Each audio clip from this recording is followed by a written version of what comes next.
Hello, all, and welcome to the Movie Bears podcast. I'm Brad Harris, and each week I'm joined by Husky Harry, huggable homos who love film, to dish up a little bit of movie news. Some weeks, other weeks, we don't always do that because sometimes we're fans of getting double stuffed with all the movie goodness we can. Let me just clarify that real quick before your minds go into the gutter. And this week, that's exactly what we're doing. We're going to be reviewing not one, but two movies. We'll be talking about Kingsman, The Golden Circle, as well as Gerald's Game, the new Stephen King adaptation film that we recently saw at Fantastic Fest, which is now also available on Netflix. So if you've checked that out, or you're on the fence about checking it out, maybe our thoughts will help. We'd love to hear your thoughts on either film, so be sure to hop into that live chat and say hello. But before you guys get on and say hello, let's say hello to my wonderful, fantastic, crazy, awesome co-hosts. Jim Pugliafico, welcome back to the show. Thanks, babe, and welcome back to the podcast, everyone. It's good to be back. Indeed. And Will Lindis is here with us as well. Welcome, Will. Hey there, listeners. So good to be talking movies with you guys. Brad and Jim, glad to be talking movies with you again this week. Although it's a little bittersweet because we just had this amazing week of like talking movies in person, which is something we don't get to always do. So Right. I love that we're getting to do this in our normal virtual setting, but I do miss seeing you guys in the flesh. Right. We talked so many movies last week that we're going to do it again this week. Talk more movies this week, right? And next week and the week after, and maybe the week after that. I know. Hey, talking movies is what we do. If you guys didn't have a chance to catch up with our last episode, you may have noticed we didn't do our live video broadcast like we normally do. As Will mentioned, we were at Fantastic Fest in Austin, Texas, seeing all kinds of crazy awesome and some maybe not so awesome movies. Really, really fun time hanging out with you, Will. And of course, we got a chance to see a bunch of friends down there who are also at the Fest, including those wonderful, wonderful gentlemen from the Green Screen of Death podcast, who we adore. Let me make a little heart symbol to express my love. We got to record a joint segment with them at Fantastic Fest, kind of counting down some of our favorite films from the fest. So if you're curious about some of the films that we got to see, things that may be coming to streaming or DVD Blu-ray soon, some may not be coming for quite a while, actually. So definitely check that episode out. Give it a listen. But guys, we have a lot to talk about tonight. We've got two big movies to discuss. Before we dive into that, though, I just want to give a quick shout out to some of the folks who have joined us in the live chat. Platinum Cub is with us. Hey, Platinum Cub. Weeping Jay and Mark. Glad to have you guys with us. Looks like we've got a few more folks who are jumping onto the show. Feel free to drop us a line in that live chat. Glad to have you guys with us as well. Boys, what do you say? Are you ready to just drop trow and dive in? Yeah. Wait, what? Wait. We were supposed to bring trow to this one? I'm not wearing any trousers. I dropped my trousers a long time ago. Trow has already been dropped, sir. I'm wearing gym shorts. Do those count as trow? I don't know. It's trow light. They're trow-ish. In any event, we're going to be talking about both Kingsman, The Golden Circle, and Gerald's Game. Spoiler-free for the first 10 or 15 minutes of the discussion, and then we'll give you a fair warning before we take you to spoiler Pound Town. So if you haven't seen either of these films, fret not. We will give you that fair warning so you can step away as needed. But if you're on the fence about either of these films, we're going to give you some of our initial thoughts. Did we like the movies? Do we think they're worth seeing? If you haven't yet, maybe that'll help you make a decision one way or another. All of that said, here we go. Our discussion of Kingsman, The Golden Circle.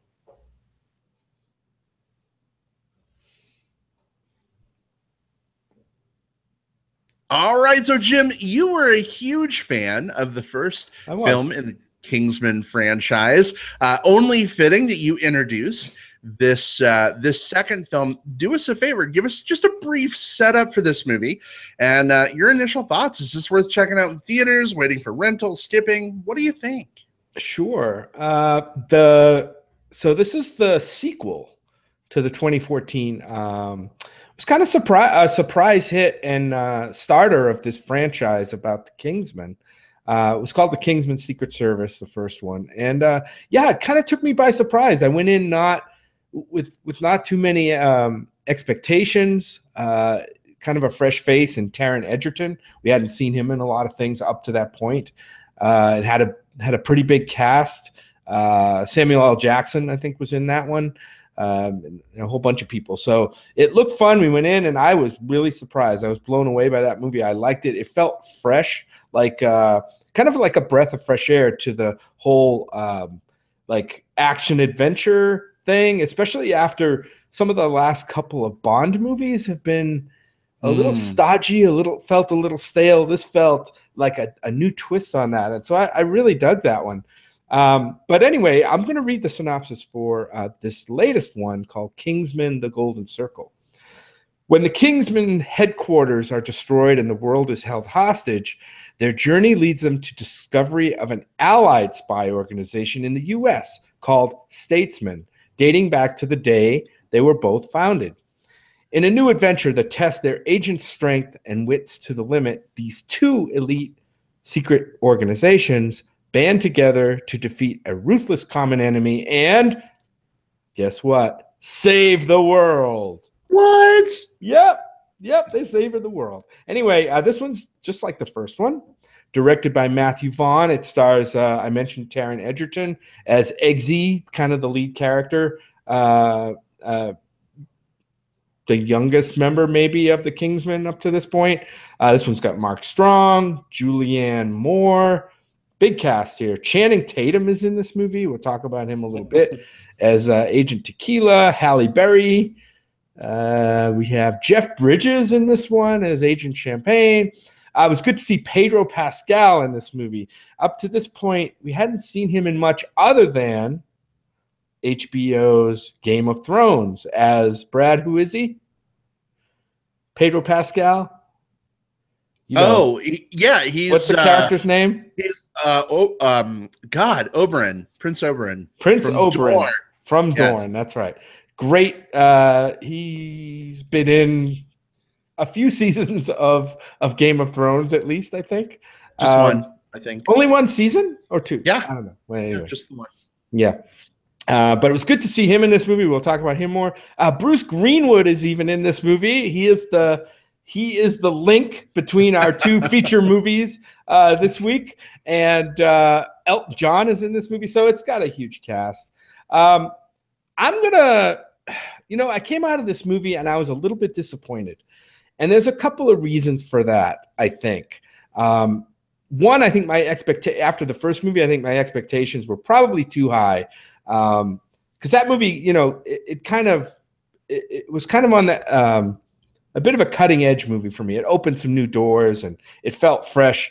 This one, being more in the same mold, felt less fresh. So maybe I was putting too much expectation on this movie. Also, I just got out of a film festival with like 34.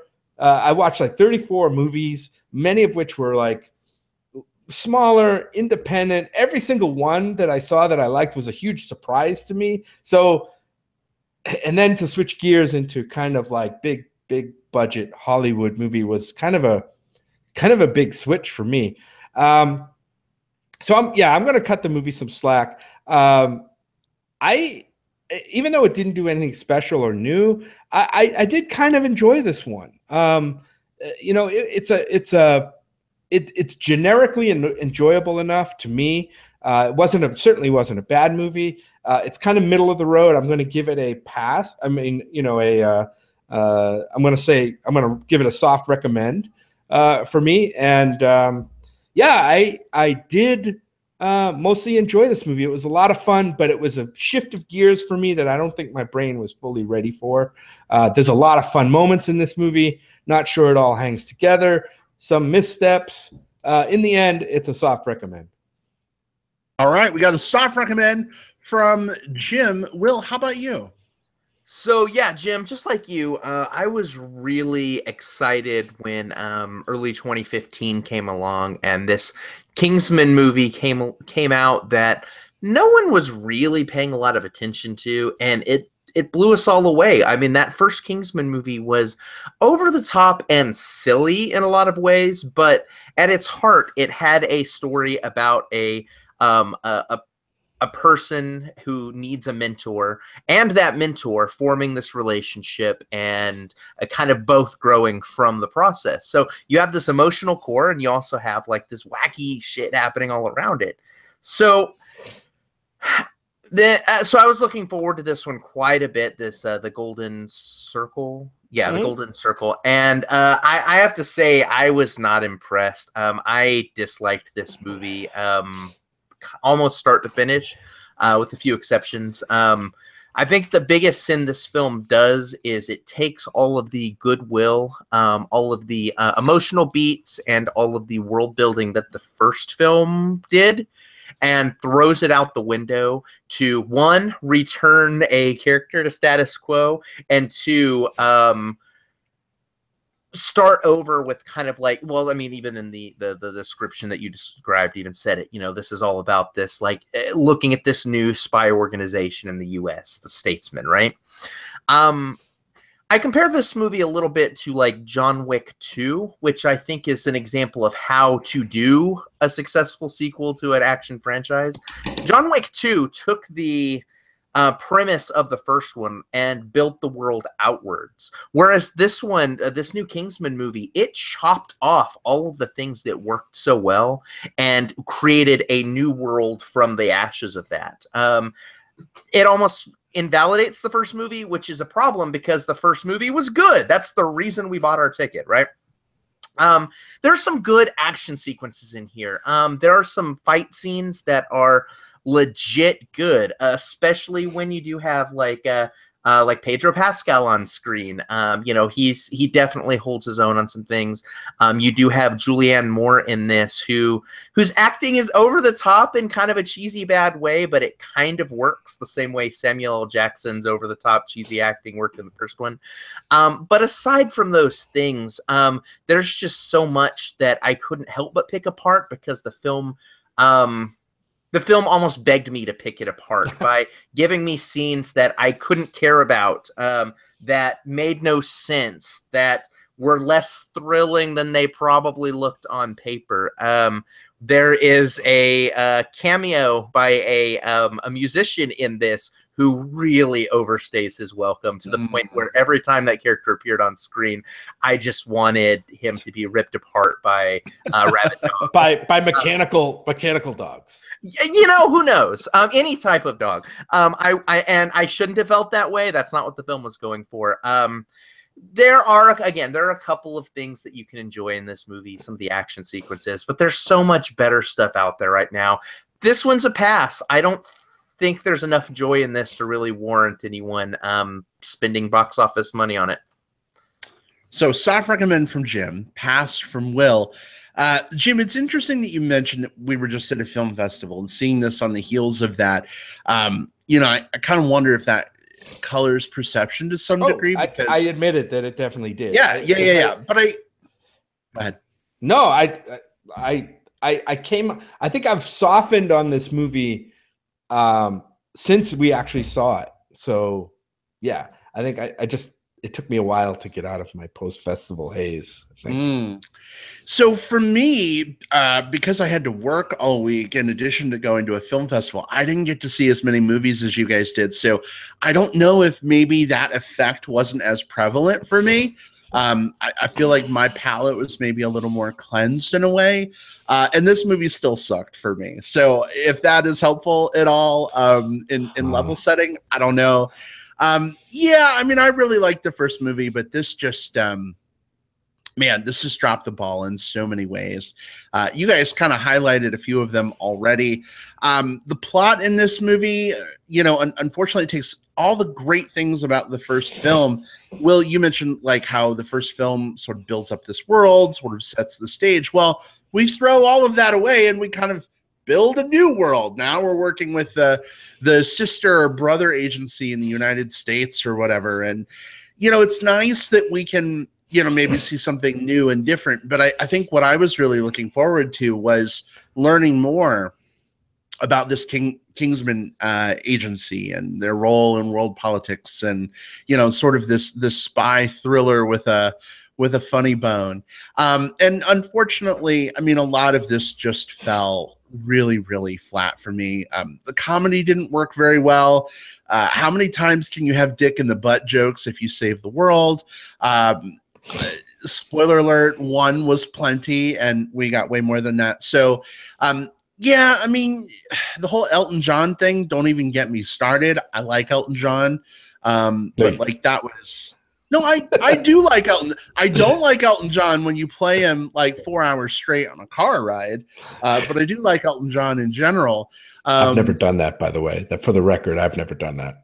Sorry, 2 hours. Somebody else may have done that to you, but not me. Edward Chambers in the chat says, what are we talking about, guys? Edward Chambers, this answer is for you.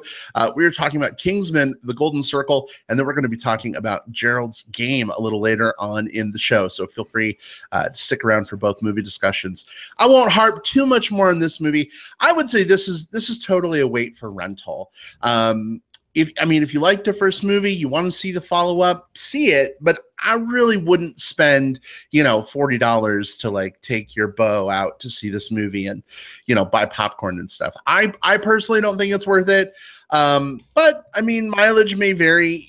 If you're looking for a fun action movie, I mean, this could be it for you. But to be honest, I would say this is probably a soft pass with a rental recommend. Can that be a thing? Yeah, I mean, there's a difference between recommending something for, I'm going to spend $12 plus gas money plus popcorn plus soda, and oh my God, where did my week's paycheck go at the theater, versus like, you know, $1.99 rental or something like that from the comfort of one's own home. So I do want to say, Brad, you brought up a point that I forgot to mention that I think is very, very important to mention. You said that this film sucks, and it does. I forgot to say that, so I just want to double back around and say thank you for bringing that point up. You know, I do what I can, Will. I feel like we're like a three-way movie partnership here. We all kind of carry the load to a certain degree, so I'm glad we can help each other out. Yeah, we do. And you guys, I want to bring up one. I mean, you guys mentioned that they kind of threw away the world building they did. I don't see it quite the same way. I see it as, I think they tried to expand on the world building that they did, but they watered it down too much with stuff that, you know, they just watered it down. And you're right, it kind of covered up all the things that we liked about that world. That world still exists. They tried to add to it. I don't think the stuff they added to it really works. I don't care for this statesman stuff. I mean, we talked about Channing Tatum. He's one of the main guys in this new statesman organization. It's almost like he's not in the movie. It's very weird. It's you know, we like I like Channing Tatum as an actor when I see him in movies. In this movie, it's just like he's not there. It's very strange. Halle Berry's in the movie for a little bit, then she disappears for most of the movie and comes back at the end. So it's just very it's just kind of weird the way they tried to expand the world. And yes, maybe it didn't work for you.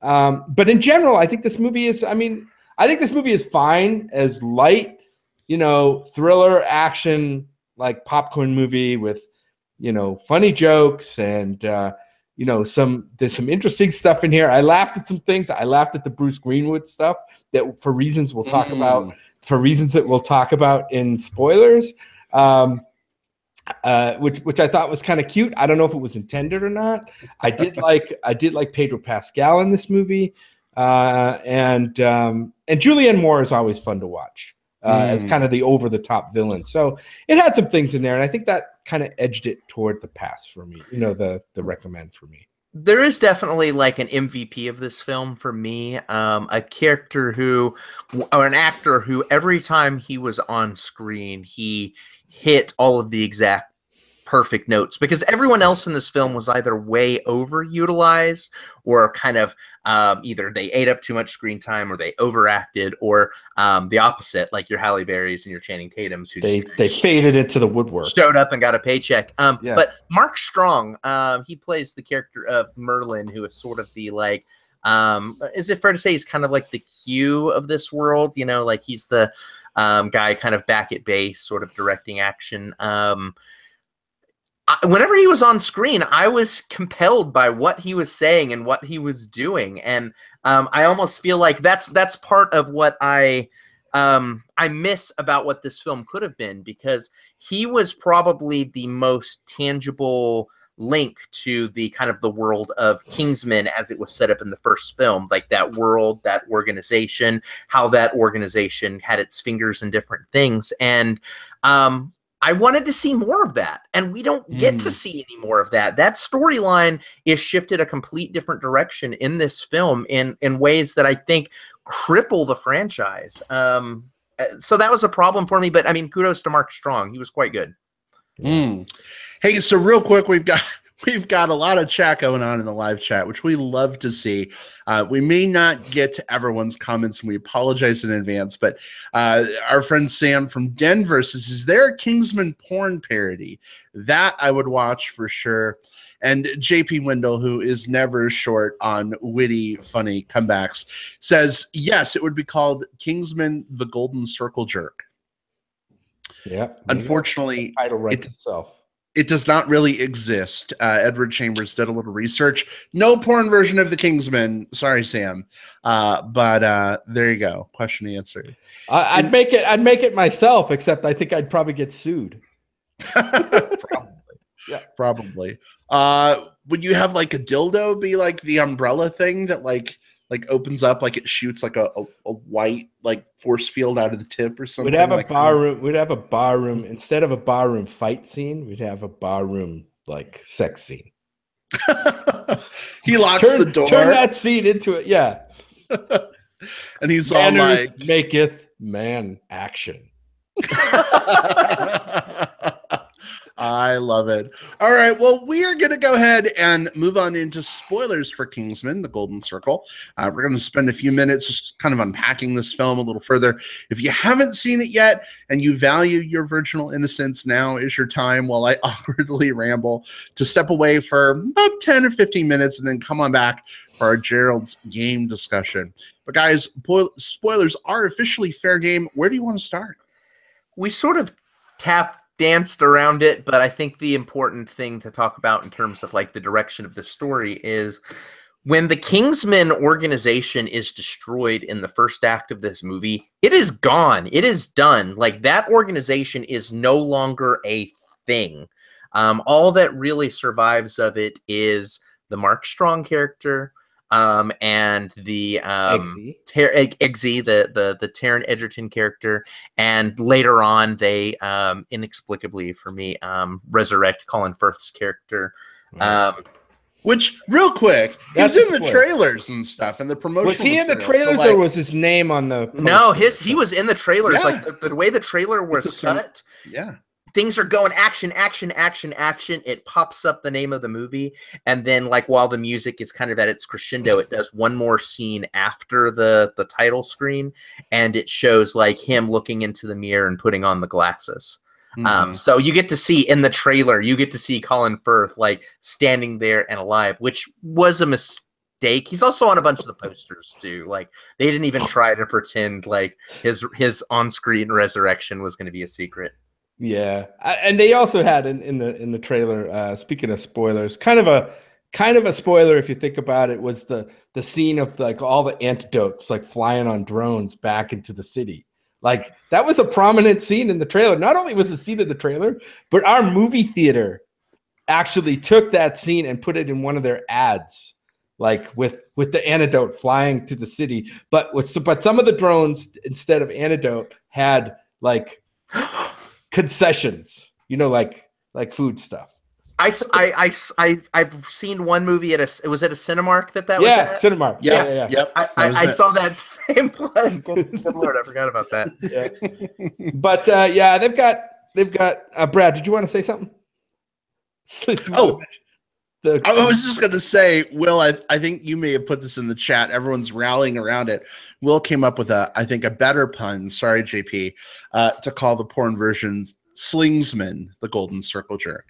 Or no, you said Slingsman serviced in secret. Yeah, I was playing off the first one, Yeah. the Secret Service, but I think that the Slingsman could be a very profitable franchise. We've got Serviced in Secret, where we get Sexy. That's our main lead, Sexy, and eventually he becomes the new. I don't know, what are we going to call Galahad? Someone come up with a good pun. And the next one, that's where we get the golden. Do we do Circle Jerk or Golden Shower? I think we could do either. Yeah. As a stand-in for Galahad, what about Fuck a Lad? Oh gosh, yes. As long as like we're talking like 18 and up lad. Like I don't want this to like into weird territory. Yeah. I know that, you know that. I just wanted to have that so that when the NSA listens to this audio recording later, they also have me saying that in the recording. Everything in context, right, Will? Everything disclaimered. Context is for kings. Men. Yeah, but manners make it the man-on-man action. Yeah, so the other thing about this movie that I didn't like as much was so then we got over to the statesman side of things, which apparently I didn't think about this too hard in the world of like stereotypes, but I guess if you're a British secret agent, you have to be a dapper gentleman. And if you're an American one, you have to be like a rough and tumble, rootin' tootin' cowboy with a lasso and named after tequila and whiskey.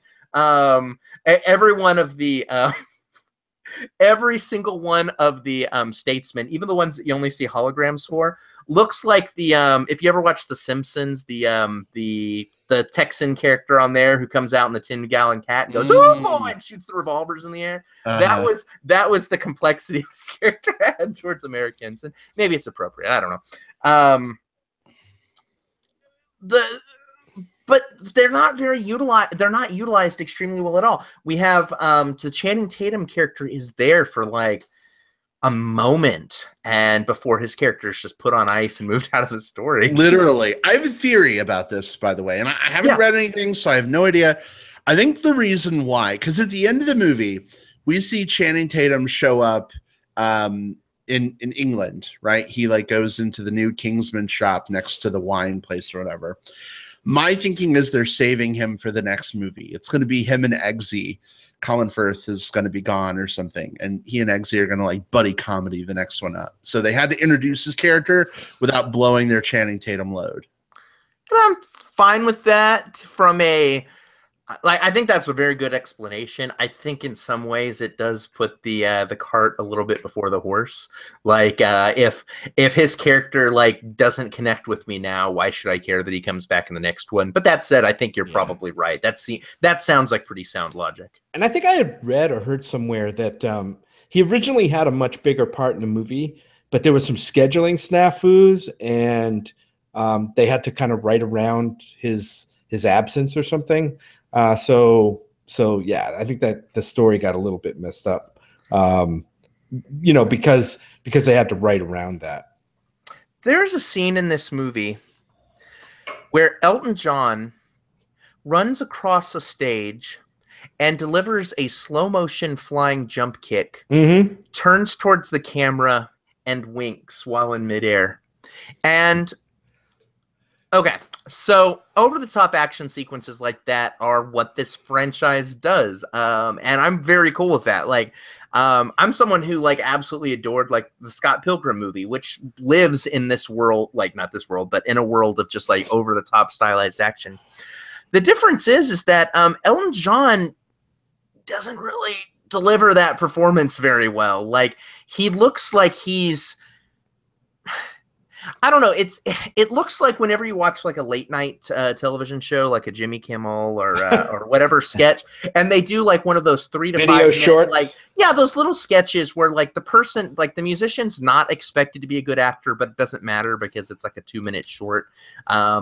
It's that level of performance, but Elton John has way more screen time in this movie than's needed, because not only is he in that sequence, he's in a later action sequence as well, and then shows up again in the an even later scene in the film. That's a lot of scenes for someone who's just not good. It was weird. I mean, regardless of whether we think the guy can act or he wasn't good in this movie or whatever, I don't even know what the character was doing in the movie.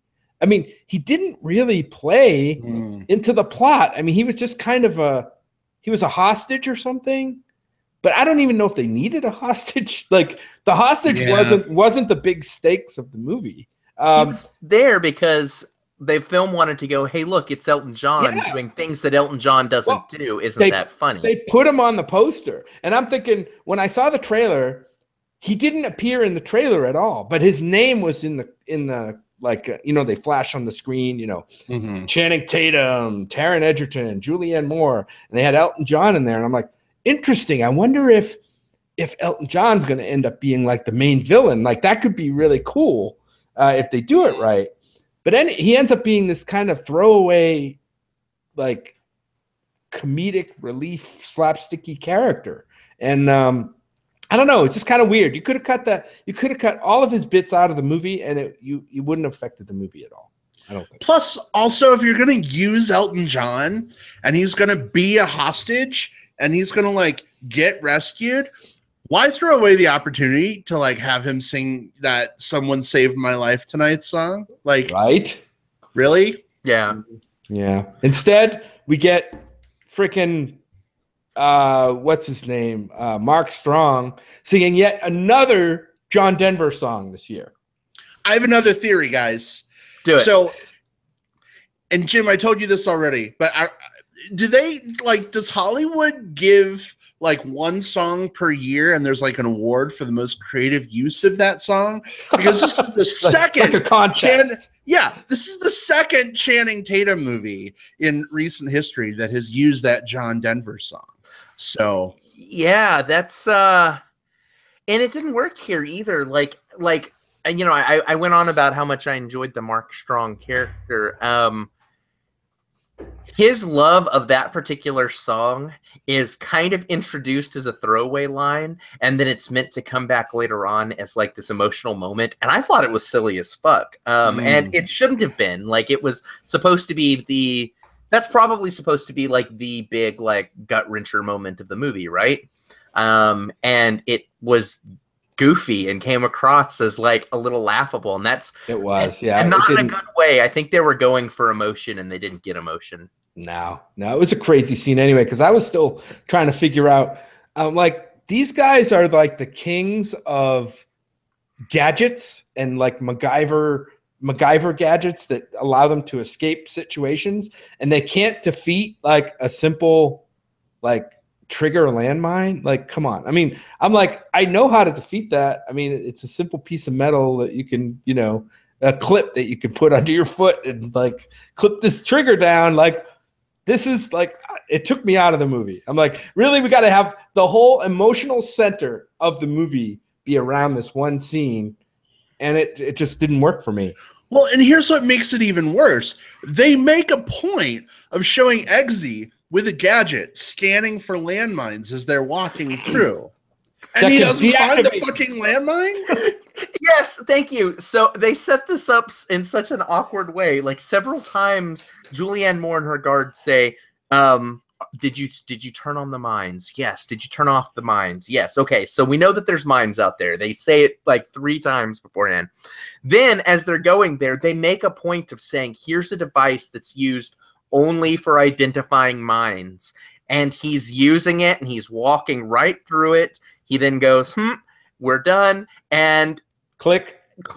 Like, so obviously the device didn't work. So why even have the device as a setup anyway? Like, like there wasn't even any payoff like, oh, it was sabotaged or, oh, it malfunctioned. It was just like their magic technology didn't do the thing that it was supposed to do. And this is in a world where twice in this movie we see someone recover from a fatal gunshot wound to the head that penetrates the brain because of magic gel. So it's not like this world plays like it's not like this world isn't okay with like playing like fast and loose with technology. It just decided to randomly set up something and not use it here. I don't know. It's just bad writing.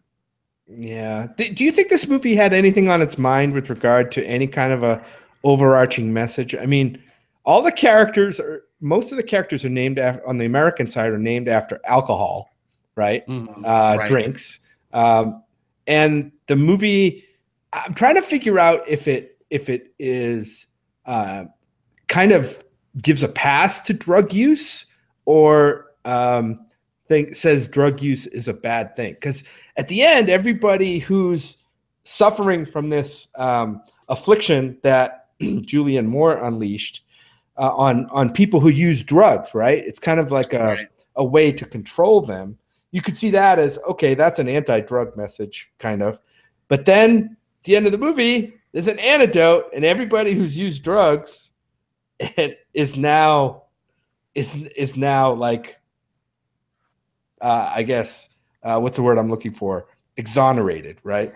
Well, this movie, it's very weird. To me, this movie was very firmly kind of like, I don't want to say pro-drug, but like anti, like war on drug, because like we have the character who's the aide at the White House, who kind of makes the point, like, you know, I just use this as a way, like I work 20-hour days as this aide to the president. Like, this is the only thing that keeps me going. And she's meant to be a sympathetic character. We get to see the government, all of these people who need help because of their, like, this is a big metaphor here. A bunch of these people who need help because they've gotten this thing in the system because they're drugs. Because of drugs. When they go to get help, they're just randomly incarcerated without any assistance to be had because of the government. So that's very much like a kind of a stab at, like, you know, the way that the government treats things during the war on drugs. Like, you know, you got an ounce of something in your car, you're going to prison for a while. So I thought this film was, again, not pro-drug, because I think that's not the stance it was making, but it was anti-government crackdown on drug use, if that makes sense. Yeah. Plus, I also think it introduces this element of, you know, if you're getting illegal drugs, you never know what's necessarily in them. Someone could have put something crazy in it, right? So maybe it's a cautionary tale. Not that Julianne Moore is going to home cook some crazy bullshit into your drugs, but you never know. Like, it could be a thing. Hey, if Julianne Moore offers me some drugs, I mean, who am I to say no? Bring it, Julianne Moore. I don't know. Yeah. I wanted, before we move on, I know we have to move on probably to the next movie, but before we do, I want to circle back to two things really quick. One of our guys in chat, Edward Chambers, and I had heard something about this before, and I was going to bring it up. We talked about John Denver's music in so many movies this year. Baby Driver is one that comes right to mind. But there were others. He said that I guess John Denver's children hired this management company that managed his estate to come up with ways to strategize and get more of their dad, John Denver's, music out into the popular realm. And this happened recently. And so they're I don't know if they're like actively pitching to movies, like, you know, because when movies use these the rights to these songs, they have to pay to use them, and maybe there's kind of like a fire sale on John Denver music rights this year, and you know, to get his music out there. So yeah, JP Wendell, he talks about the song that's used in Free Fire, right? Free Fire, which is Annie's song. Yeah. So is it just three? I know we got to move on, but so it was Logan Lucky. Yeah. Free Fire. The Kingsman, the Golden Circle film. Were there any other John Denver? Mentioned it was another one I mentioned, right? I thought Baby Driver had one. Maybe. Baby Driver. So 4. I'm not sure about that though. I thought it did, but at least 3, maybe 4. But yeah, and the other thing I wanted to mention, apparently also, I just saw, I was looking up very randomly here, Alien Covenant and Oakjaw also had that's right, had songs as well. Yep. Right. Right. That's right. So at least 5. That's crazy. It is the year of John Denver. Yeah. And we talked about Bruce Greenwood being in this movie and Gerald's Game. And I don't think this spoiled Gerald's Game, but the shot of him as the president at the end of Kingsman movie, Golden Circle, being arrested, by the way, and put in handcuffs, and they made a very concerted effort to show you the handcuffs on Bruce Greenwood, which I have to think was something that maybe was like, hey, it'd be cool if we showed him in handcuffs, because we know there's another movie coming out with you in it this year.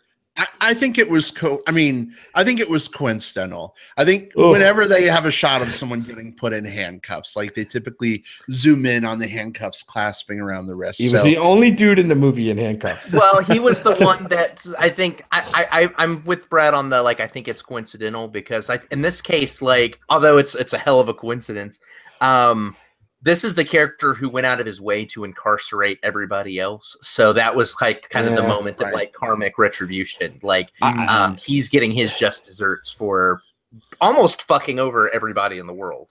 You could be right. It could very well be coincidence, but I laughed my ass off when I saw it. Yeah. We both turned to each other and we were like, it was awesome. Yeah.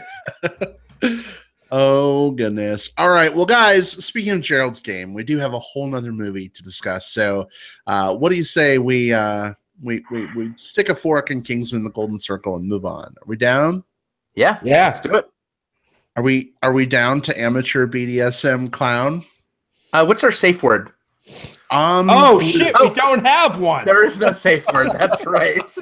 What are we going to do? Oh, goodness. All right. Well, guys, we're going to officially move on to our next film.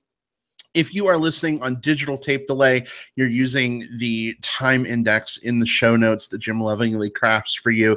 You may be coming into the show at this point. Just a quick reminder, we're going to talk about Gerald's Game, spoiler-free for 10 or 15 minutes. If you haven't seen the movie yet, you're on the fence about seeing it, maybe our thoughts can help you out. We'll give you our recommendation or not, potentially, and then we'll give fair warning before we open up a big old can of spoilers. So just be aware of that. In any event, here we go. Our discussion of Gerald's Game.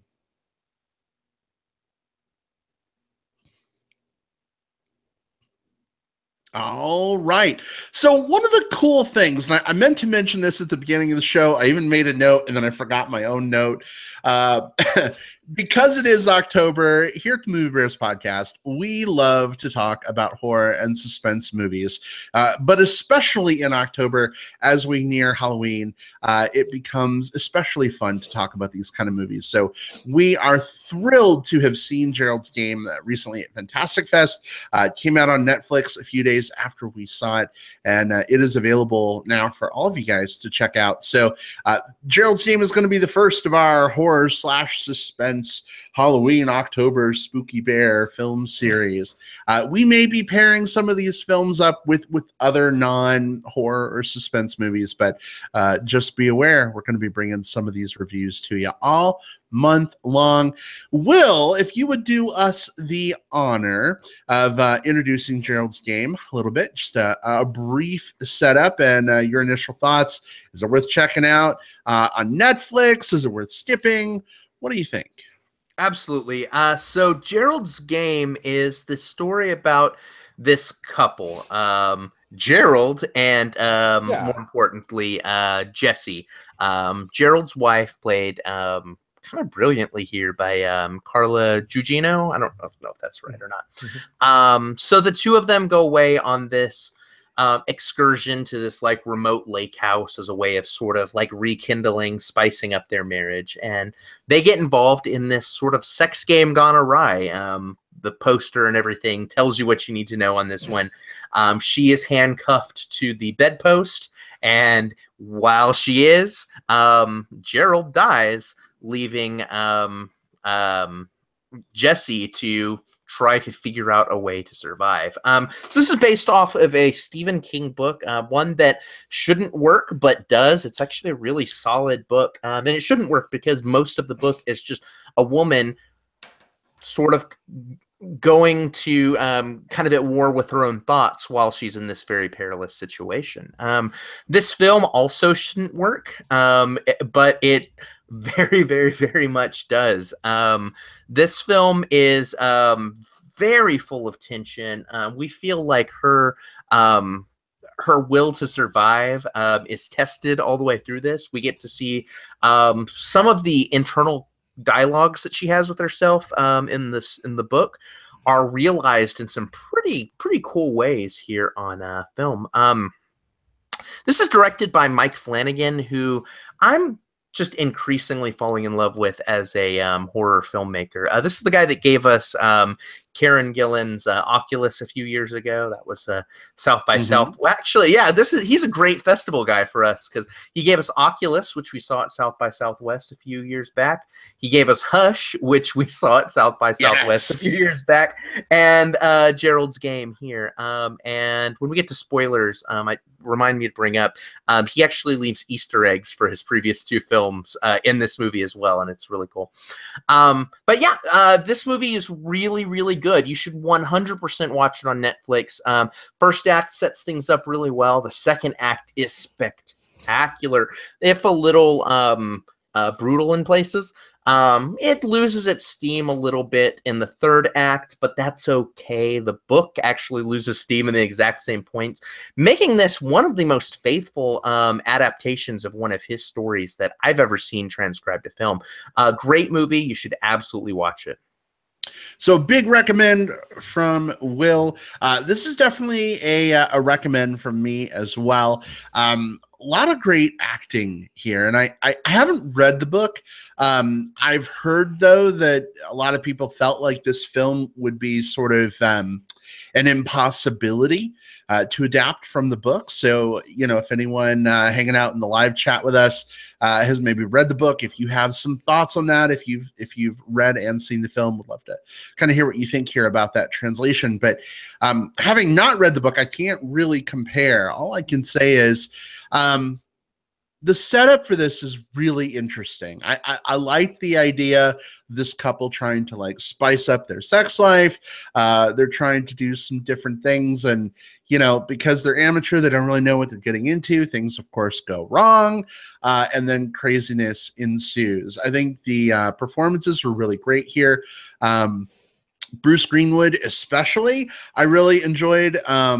His acting was great, but also he's walking around like, you know, basically in his underwear the whole movie, and he's very hairy chested, and he like trips that like hairy daddy vibe thing that so many of us enjoy. So there's that on top of this really great story here. So I don't want to go too much into it because I feel like we have a lot to unpack in spoilers. So I'll just say it's on Netflix, guys. This is worth your time. It's not like a super crazy long movie or anything. It's an enjoyable ride, and definitely underscores the importance of having a game plan. I won't say more than that. But Jim, what did you think?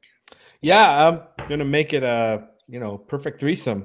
I really enjoyed this movie. I was very surprised, and I've now seen, I think there have been 4 Stephen King adaptations so far this year that have been released.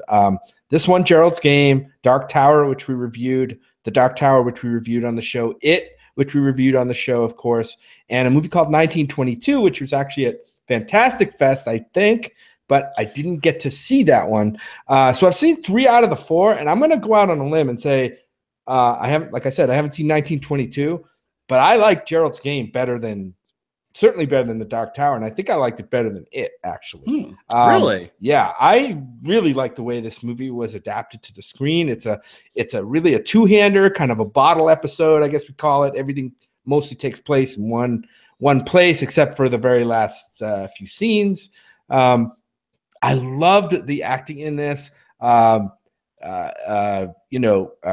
Gugino was great. Bruce Greenwood was great. It's really a two-hander. Even the dog thought was really fantastic in this movie. Like Star of the show. This is the creepiest non-creepy dog. Like Cujo was a creepy dog movie, right? It was about a dog that was like rabid and attacking people. This one didn't exactly do that, but I got more creeps from watching this dog do his thing than I did from like a creepy dog movie, and that was great. There's another actor in here that as looking through the cast, like I did what the hell was the dad? There's the dad in this movie. His name is Tom. I'm not going to give away anything else. Did you guys know who that actor was? Yes, it's Henry Thomas from E.T. He's a little kid from E.T. Elliot. And I'm like, I knew he looked familiar, but I couldn't place it till I actually looked it up, which is really kind of awesome. Yeah, I loved everything about this movie. It does take kind of a really sharp left turn at the end, unexpectedly, and I'm not sure the movie is or the story is better for that. But I know I didn't read the book, but I've heard it's very faithful to the book, so I can't really fault the movie for that. For either including that or if they had made the choice to leave it out, would it be better? I don't know. But yeah, I really like this movie. I would recommend it for sure. All right. So 3 really big recommends, and it looks like a couple of folks in the chat are saying that it was also, from their point of view, a very faithful adaptation here as well. And JP, I know, is especially excited about seeing this film. And we were kind of going back and forth on Facebook a little bit. So, JP, I'm glad you're here for this discussion, especially as we get into our spoiler section. Maybe we can unpack a little bit of this with you guys. But 3 very solid recommends from all of us here on the Movie Bears podcast. So if you haven't seen Gerald's Game yet, I mean, honestly, what are you waiting for? Go do it. I think it's worth your time. Yeah, so right on Netflix. Go see it. There you go. Well, guys, we are going to move right along here into spoilers. So if you haven't seen Gerald's Game yet, again, awkwardly rambling to give you time, if you're listening on digital tape delay, to hit that pause button, maybe skip ahead to plugs at the end of the show. If you're listening live, great to have you with us. Don't forget to say hi in the live chat. But B, if you haven't seen Gerald's Game yet, hopefully you've had enough time to close the window, step away, or just hit mute and come on back in about 10 minutes or so, and we'll pick it up from there. All that said, guys, spoilers are officially fair game. Here's where I want to start. So they're trying to spice up their sex life. Great. But they're pulling out some BDSM stuff, right? Like they're going to handcuff her to the bed. I got to say, right from the get-go, they didn't have a safe word. So that's kind of crazy. And B, they totally forgot about the ability to like say, "Hey Siri," and have Siri call 911, which my phone just tried to do. So I'm glad I just canceled that. That was funny. She may be like me and has that functionality turned off. Yeah, I think you have to have that turned on. Well, it's on by. Well, I don't want to get into it too far, but anyway. That was Brad. That was Brad. He's like, I got this movie figured out right now. You should just say, "Hey Siri," and we could end this movie right now. No, but maybe there was no cell signal there. Yeah, maybe that's. Well, yeah, it was the first time. Obviously, it was the first time in the movie that they had, in the story that they had done or dabbled in this BDSM stuff. Although he seemed to have this sadistic streak in him that came out very easily when she was kind of handcuffed to the bed. Let's just say he was way into it more than she was from the get-go, and there are reasons for that we get into in this movie. And this movie covers a lot of territory in about 90 minutes. I mean. It goes into some pretty dark stuff with regard to child abuse, family child abuse, which I thought, it was really tough stuff to watch, in this movie. And I thought the young actress who played young Jessie, Chara Aurelia, I thought she did a fantastic job as well in this movie. And then, of course, the movie goes into other more horror territory, but that child abuse stuff was horrible enough. And then you know add on this kind of layer of like more traditional monster, you know, spook horror to it. But yeah, this movie packed a lot in, and I was really impressed. And you know, this is a movie that I definitely would like watch again. Yeah, definitely for that scene or those scenes, the child abuse stuff. It's hard to watch, even though it was. Bear with me on this because there's no right way to say this, but for what they showed, it was tastefully shot. Like, it wasn't like it wasn't portrayed on screen in like in an exploitative way, which is a way these things can sometimes show up. But it was what it was implied Well, that gave you the sense of horror. Oh yeah, absolutely. Yeah. Just like, you know, I guess I was just like kind of complimenting them for handling a very, very, very, very tough topic in probably the best way possible on screen.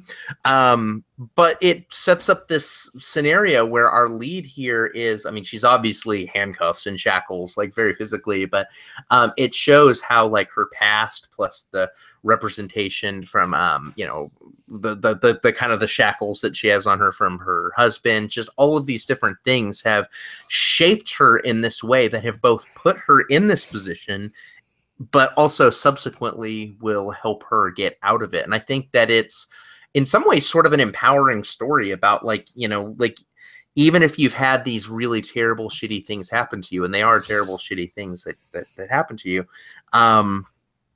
it's possible to still be able to become stronger on the other side of it. And it's a nice thing to see a character who is not just broken and stays broken and becomes even more broken. And this is a character who patches herself up.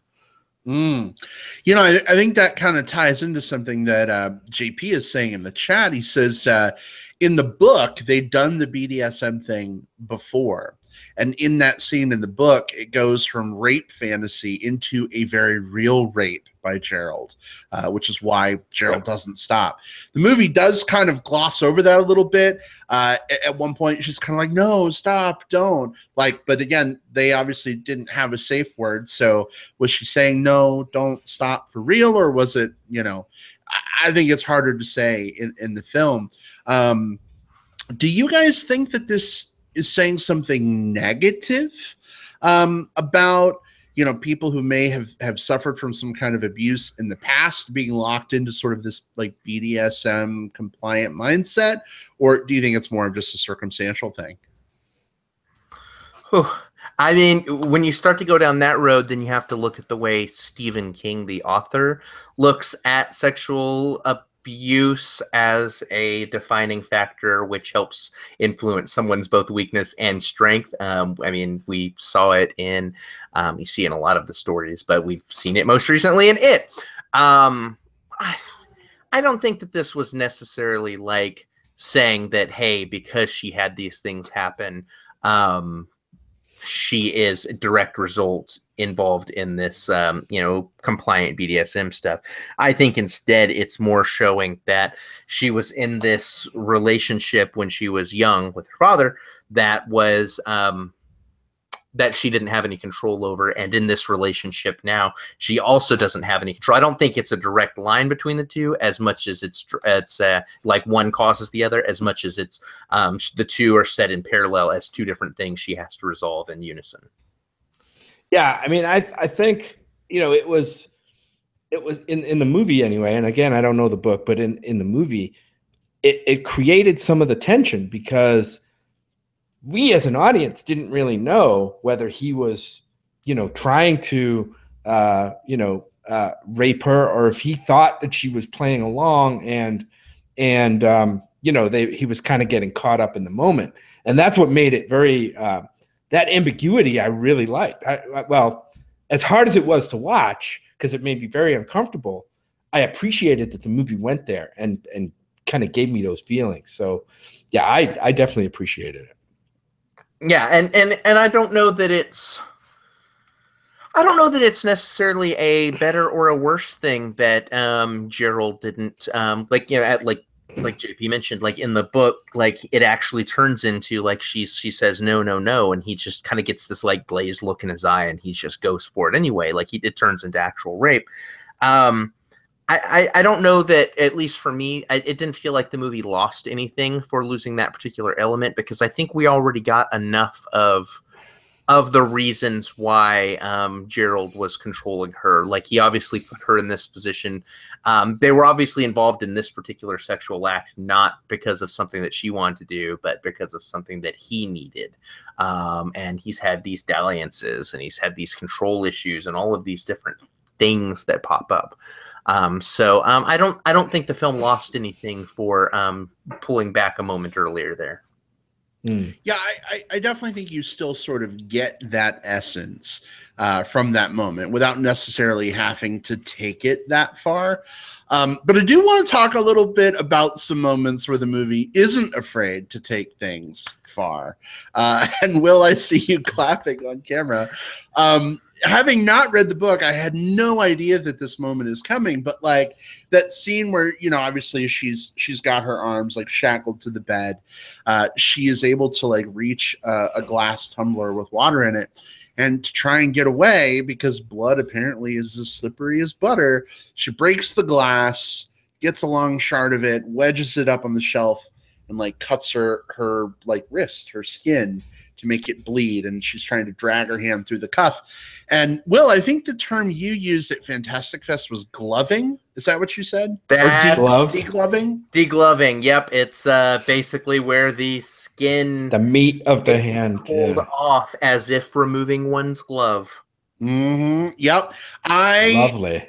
I didn't think the movie was actually going to go that far. And so when all of a sudden the skin of her hand is like pulling off her like muscles and fingers, I'm just like, oh God. Like, and plus I had just eaten some pizza because we saw it at the Alamo Draft House.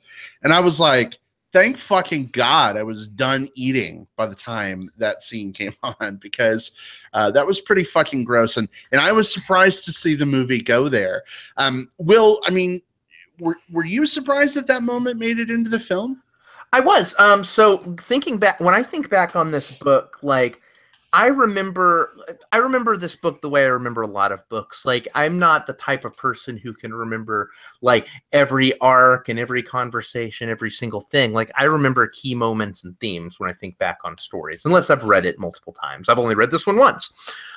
So when I think back on this story, I remember her conversations. I remember some of the flashbacks, and I very vividly remember the description of her pulling her hand through that handcuff, and the skin peeling back, and the pain and the blood, and her blacking out. Like, and so when it came time to watch this movie, I was worried that they were going, not worried. That's not, I don't necessarily need to see gory stuff, whatever, you know, like I just need to see compelling story. But I wanted this one to be faithful because it was such a touchstone of this story for me. It's like one of the things I most vividly remember. So when we see it in ridiculously gory detail, I was excited. Like, this was like, it just goes to show that they felt like the audience could handle it. That and it also helped show just like how much this woman was willing to do to survive. It wasn't just like, I thought they were going to have her like maybe the blood slick up her hand and then she was just going to slide it through or something like that. That's what I thought. Or maybe she dislocate her thumb or something like that. And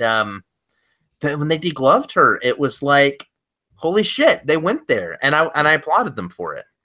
Yeah. Literally, I applauded the screen. Yeah, I mean, JP brings up a good point in chat. He says, it just goes to show that a bit of well-done gore goes a long way, goes way further than being beaten over the head with blood, like constantly. Like, we had seen a movie called, also at Fantastic Fest, probably just a day or two before, called Blade of the Immortal, where there were buckets of blood in that movie. Seriously, it was a samurai action movie. And I mean, hundreds of guys get hacked and slaughtered, and there are limbs with bones sticking out in that movie. Nothing in that movie was even a tenth of, I mean, when she does this to her hand to get out of the handcuffs and they show it like close up, people in the audience were audibly gasping and going, you know, the whole audience. And this is a genre festival audience that are probably used to that stuff. So I can imagine how this is going to play in, you know, people's living rooms when they watch this on Netflix. But But yeah, it was very effective. I didn't know where they were going with it because I hadn't read the book. I didn't know about that.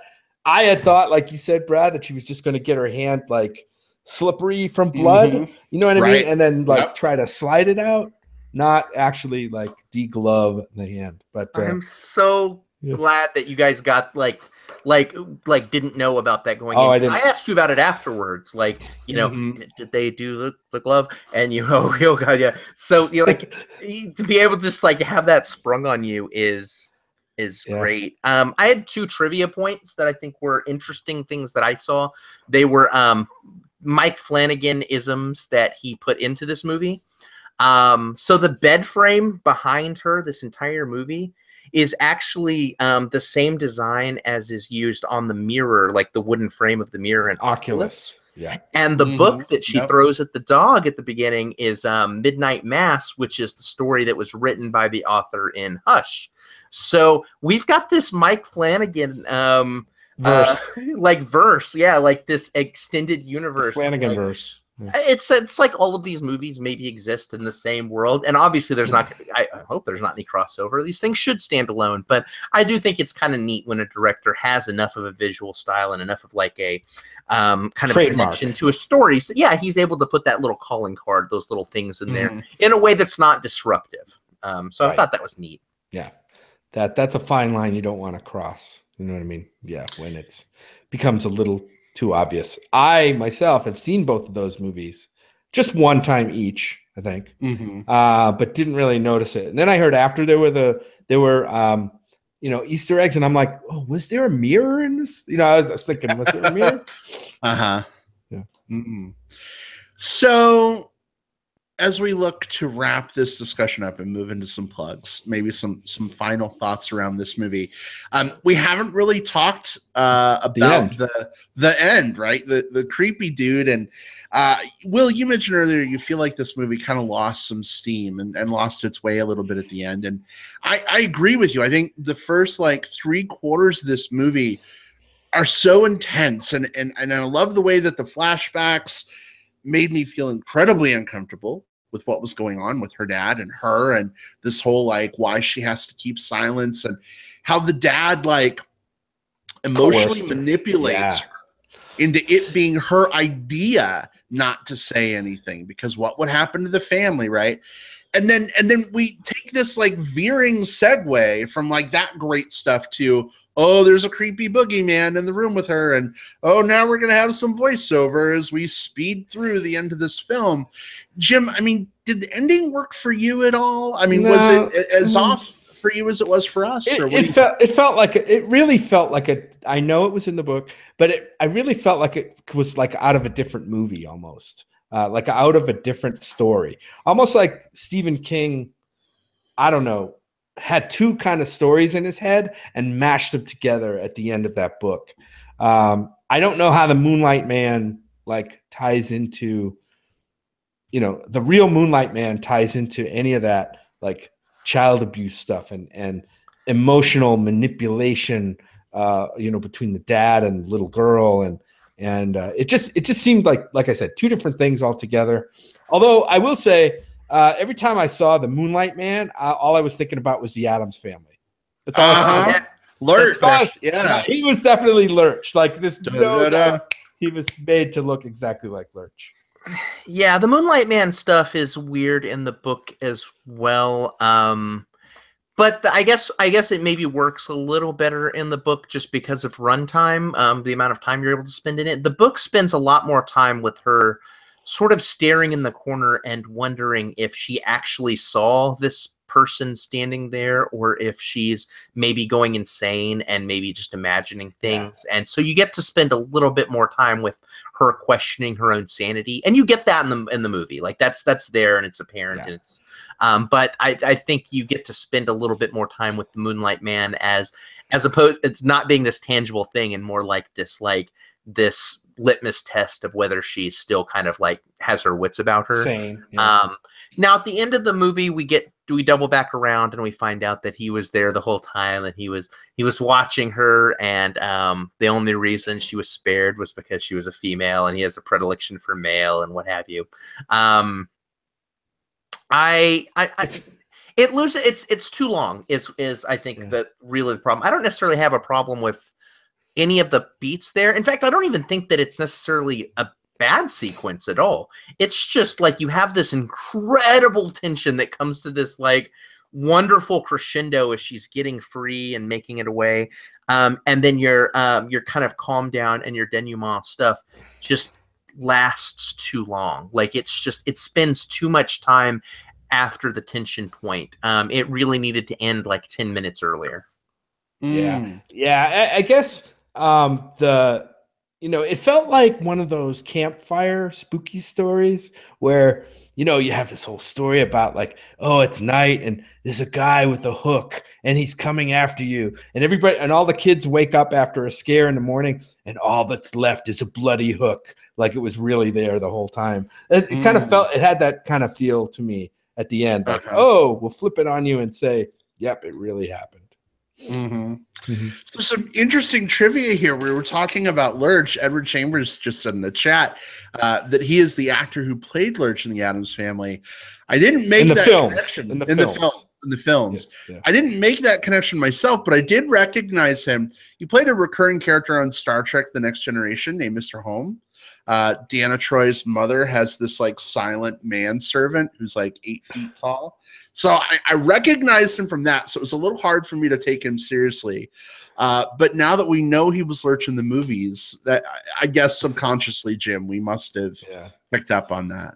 Well, I mean, he looks exactly like the Lurch that played it I remember Lurch from the old black and white TV series, The Addams Family. But yeah, he looks exactly the same. So last question I want to ask as we wrap this movie up. We mentioned they didn't really have a game plan going on. So here's what I want to ask.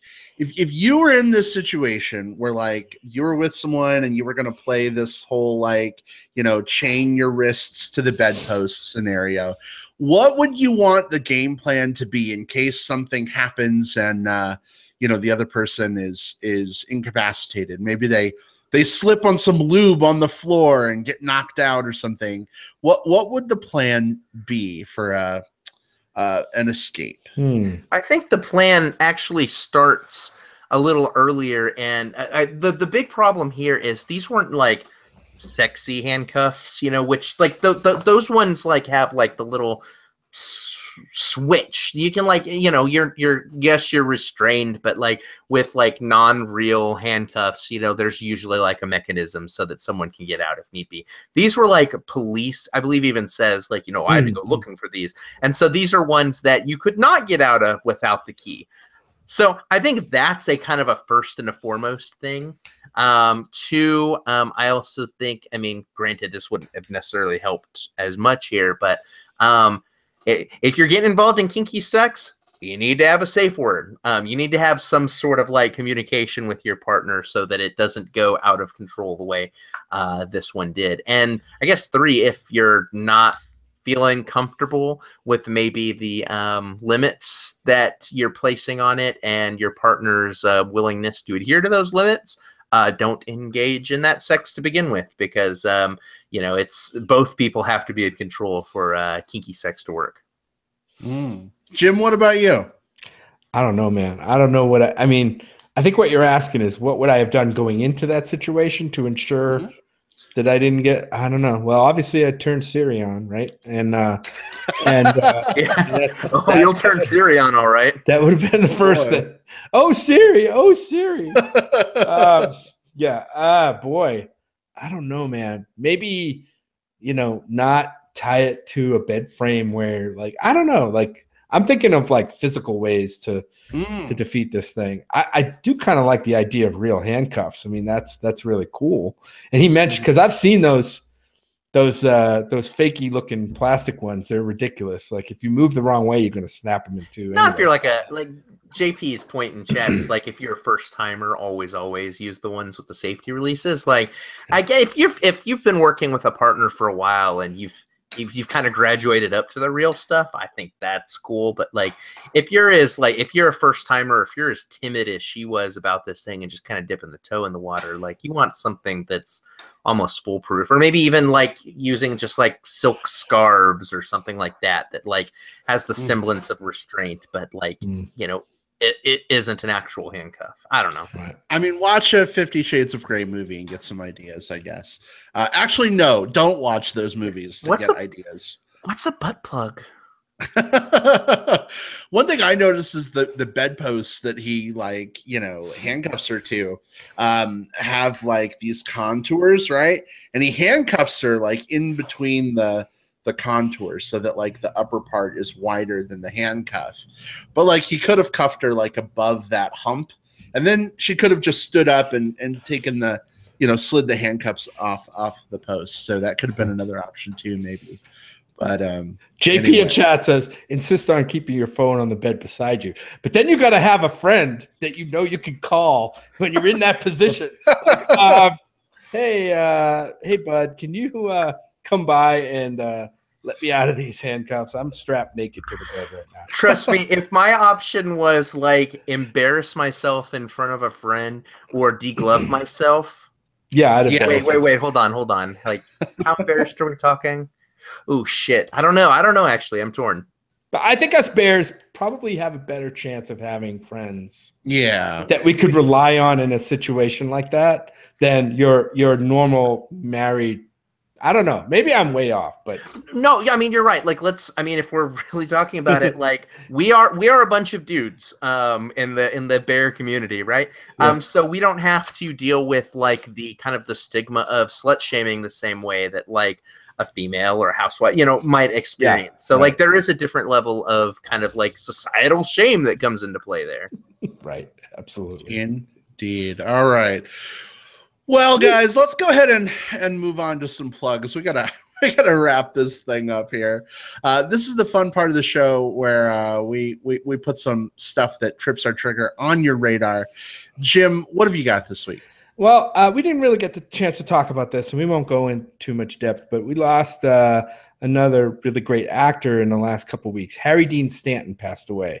And it just so happens that, one of his great movie performances in a movie that just came out this year, we saw it for the first time at South by Southwest this year, called Lucky, where he is the star of this movie. It's such a poignant movie now. I mean, it was a great, emotional, poignant movie before he passed away, but now that he's gone, I can almost imagine going back and watching this and being doubly affected by his performance in this movie. This movie is directed by a guy named John Lynch. It stars David Lynch. If you you guys, the Twin Peaks fans, David Lynch, his other movies, Blue Velvet, Mulholland Drive. He's actually acts in this movie, and he's a really good character. This movie's really good. If you get a chance to see this, it's out in limited distribution right now. It's called Lucky, starring Harry Dean Stanton. Go see this movie. It's a really quiet character study, and it's beautiful and poignant, and I recommend it strongly. All right. Awesome plug, Jim. Will, what have you got? So this one's great timing because I get to talk about a fantastic fest film that I watched last year at the 2016 festival. That was one of my top 5 of the year. Not of the year, but of the festival. It was one of my favorites of the festival. That's been sitting there, unable to be seen by anyone until this coming Friday, October 6th, when it's available both in theaters and on VOD, so you can download it from iTunes. The movie is called Better Watch Out, which is funny because when I watched it, it was called Safe Neighborhood, but it's had a title change since then. Directed by Chris Peckover, who is also a delightful bearish guy. So just wonderful to know that like attractive people are making great movies. So this is a cool little Christmas themed home invasion thriller. So it's definitely like checks the box of like the Halloween film, although it's also a Christmas movie. Think something like Home Alone, like in terms of like trying to like take care of the people that are invading, but with like more aggressive traps. It's definitely a bloody, gory film. The other thing I want to warn people about on this film is best enjoyed cold. In other words, like there is a trailer out for it, and it spoils one of the interesting story beats of this. And that story beat was so fucking cool when I saw it in theaters. I urge you, do not watch the trailer for this. I've been seeing a few reviews circulating, and the reviews say the spoiler in it, and I'm just like, no, don't tell people that. So, so my suggestion is, it's called Better Watch Out. It's on VOD October 6th. If you like home invasion thrillers that can be both dark and also like a little funny at times, watch this sight unseen. Don't read or don't hear anything else about it. You're gonna have a good time. I sure did. All right. Awesome stuff. And for me, leading into our show for next week, we're going to be reviewing at least one of the films for next week. Is going to be, I think, Blade Runner 2049. Yes, guys? Are we on board with that? Sounds like... Oh, God, yes. Yeah, for sure. So it's going to be out in theaters this weekend. If it's not on your radar already, maybe you weren't a Blade Runner fan, I'm not sure, but we're definitely excited to see this follow-up film. So definitely make sure, get out to theaters and see Blade Runner 2049. In anticipation of next week's show, join us Monday at 6:40 p.m. Pacific time, and jump into that live chat. Let us know what you thought of the film. Guys, we are quickly wrapping up here. Jim, where can people find you online if they want to talk movies with you? Tweet at me at JJP Out West, all one word, JJPOUTWEST. That's me on Twitter. Find me there. All right, Will, how about you? All right, look for me on Twitter at whatevergove. I'm on Facebook. I'm William Lindis. There's a couple of us there. I'm the one talking about movies and probably Dungeons and Dragons. You can also find me on Letterboxd. That's where I go to list and rank movies. So come talk movies with me on any of those social platforms. All right, awesome. And you can find me on Twitter at iBradPro. You can also find me on Letterboxd under the same iBradPro handle. And on Facebook, just search for Brad Harris. I am not the gun-toting nutcase. I am the one that likely has Bear and Chubb and Chaser friends in common with you. So just drop me a note first so I know you're not a crazy like bot who's trying to scam me for money, and conversations will go much better that way. Guys, it's been a blast as usual. Good to be back.